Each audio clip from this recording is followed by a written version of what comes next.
একদিন কবরের পাশ দিয়ে হাইটা যায়, এমন সময় দেখে ভাই ওই কবরের ভিতরে একটা কবর শাস্তি পাইতেছে। মহান রব্বুল আলামিন আকাশের দিকে লক্ষ্য করে হাত দুইটা আল্লাহর কাছে বাড়ায়া দিলেন, আর আল্লাহকে ডাকতেছে, ও আল্লাহ, এই কবরের ভিতরে একটা কবরের শাস্তি পায়, আল্লাহ আমি নবী তোমার কাছে এই কবরের জন্য হাত বাড়ায়া দিলাম।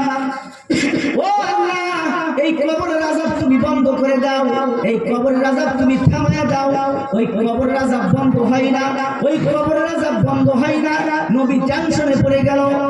ও ফেরেশতা, ও সাহাবা শোনো, আমি নবী এই মানুষটার জন্য, এই কবরবাসীর জন্য আল্লাহর কাছে দোয়া করি, কিন্তু আল্লাহ কবরের আযাব বন্ধ করতেছে না।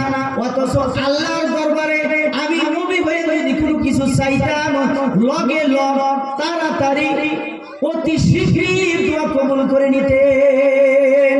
ও সাহাবা, তোমাদেরকে একটা অর্ডার করি, এই কবরের ভিতরে যত মানুষ দাফন হয়েছে ভাই, সমস্ত মানুষের আত্মীয় স্বজনদেরকে এই কবরের পাশে ডাকো।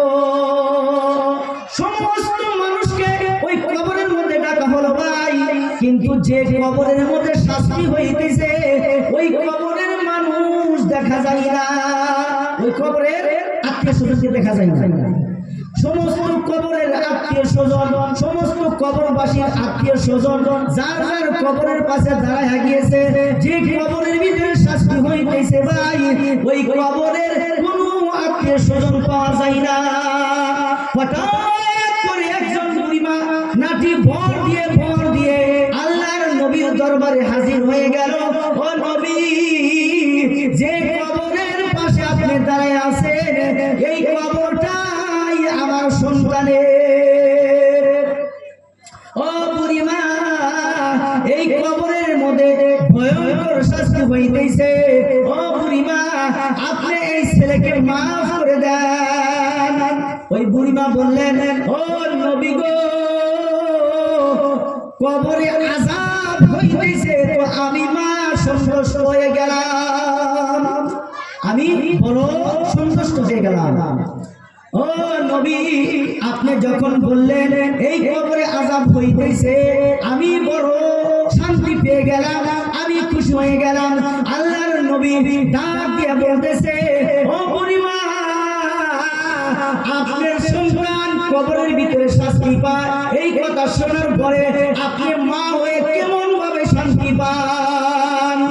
ওই বুড়িমা বলল, ও নবী গো, আমি কিসের জন্য এই কথা বললাম, কি কারণে বললাম শুনবেন কি? এই সন্তানকে আমি যখন গর্ভে রাখি, 9 মাস 10 দিন যখন গর্ভে রাখলাম, এত কষ্ট, না শুইতে পারি, না খাইতে পারি, না চলতে পারি, না কোনো জায়গায় যাইতে পারি। ও বন্ধু, এই সন্তানের ব্যথায় ব্যথিত হয়ে আমি এত কষ্ট করেছি। যখন আমি ডেলিভারি হওয়ার জন্য কোনো একটা জায়গায় আমাকে বাড়ি থেকে নিয়ে গেলেন, আমার বাবা আমার মার কাছ থেকে, মুরব্বীদের কাছ থেকে আমি আদেশ নিয়ে গেলাম আর দোয়া নিয়ে গেলাম, ও আব্বা, আমার জন্য তুমি দোয়া করে দিও, আমার সন্তান দুনিয়ার জমিনে যাতে ভালো করে হয়, আমার সন্তান যাতে এই দুনিয়ার জমিনে যাতে আল্লাহ ভালোভাবে দুনিয়ায় আনে।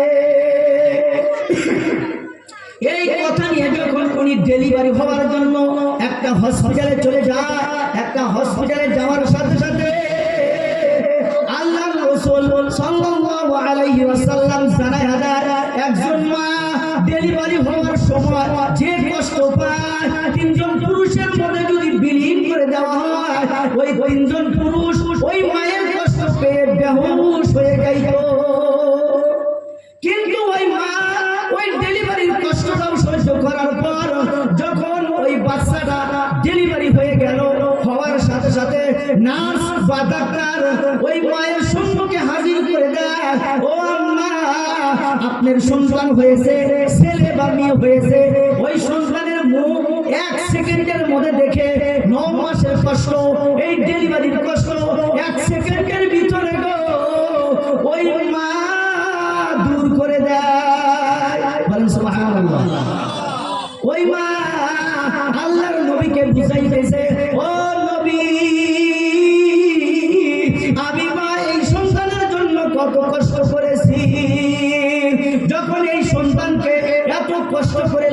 পালিত করলাম, যখন বড় হয়ে গেল, যখন একটা সুন্দরী নারী দেখিয়া উনাকে বিবাহ করায় দিলাম, বিবাহ করায় কিছুদিন পরে উনার কানে এই যে বৌমা কি ফুসফুস ফুসফুস কিবা কুমন্ত্রণা দেয়, এই মন্ত্রণা পায়া আমি মা সন্তানের কাছে বিষ হয়ে গিয়েছি।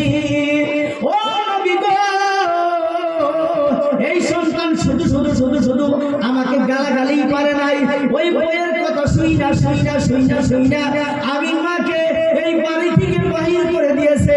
ও নবী গো, শুধু শুধু বাহির করে দেয় না, আমার সন্তান আমাকে লাথি মেরে মেরে মেরে মেরে এই বাড়ি থেকে তাড়াইয়া দিয়েছে।